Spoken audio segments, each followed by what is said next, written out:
تقييم اليوم في الدورة العادية لمجلس الجماعي للداخلة.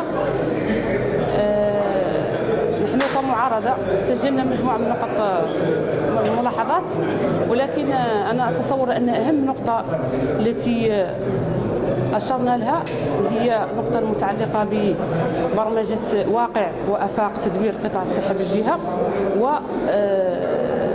ومسألة المستوصفات. نحن نبهنا السيد الرئيس بأنه المادة 78 من القانون التنظيمي المتعلق بتنظيم الجامعات من 13/14 في بابه المتعلق بالاختصاصات المشتركة يشير المشرع إلى أنه حدود تدخل المجلس الجماعي هو في حدود صيانة المباني المتعلقة بالمستوصفات، أو سماها صيانة المستوصفات بالتدقيق. ولذلك فمناقشة واقع قطاع الصحة يتجاوز المجلس الجماعي، لأنه هذا اختصاص حصري لقطاعات أخرى أو مجالس أخرى كمجلس البرلمان مثلا، لأنه تفاجأنا ببرمجة هذه النقطة لا علاقة لها بالمجلس الجماعي.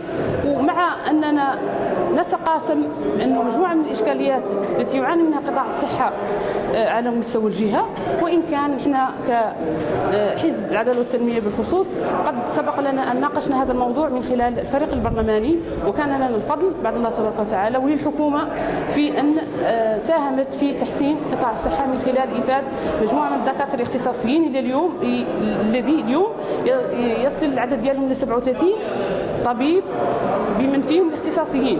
بالتالي هذا القطاع لا شك بأنه يحتاج إلى بذل المزيد من المجهودات على مستوى جميع المتدخلين، ولكن على مستوى المجلس البلدي هذه النقطة تتجاوزه كمجلس جماعي. إضافة إلى أنه أشرنا إلى أن النقط المدرجة في جدول الأعمال هي نقط جافة، نقط خشبية لا علاقة لها بالإشكاليات التي يعاني منها المواطن بمدينة الداخلة. وطلبنا كمعارضة حقنا كما طلب الرئيس في أول نقطة، قال بأنه تم إضافة نقطة في جدول الأعمال. احنا كذلك من المسؤولية الموقعة على عاتقنا ومن المسؤولية على قاعنا المواطن طلبنا إدراج نقطة إضافية تتعلق بوضعية الأسواق، خصوصا أن اليوم بينا في شهر شعبان ومقبلين على شهر رمضان، والأسواق التي يدبرها المجلس الجماعي تعاني من مجموعة من الاختصاصات، تعاني من مجموعة من الاختلالات، وقلنا لهم بأنهم يبرمجوا هذه النقطة حتى نتمكن معالجتها قبل دخول شهر الأبرق. ولكن نتفاجأ أن السيد الرئيس يرفضها بدون مناقشة، بدون حتى الرجوع إلى التصويت. وهذا من الأمور التي تسمى بهذا المجلس في عدم تمكنه من التدبير الجيد والقانوني للدورات.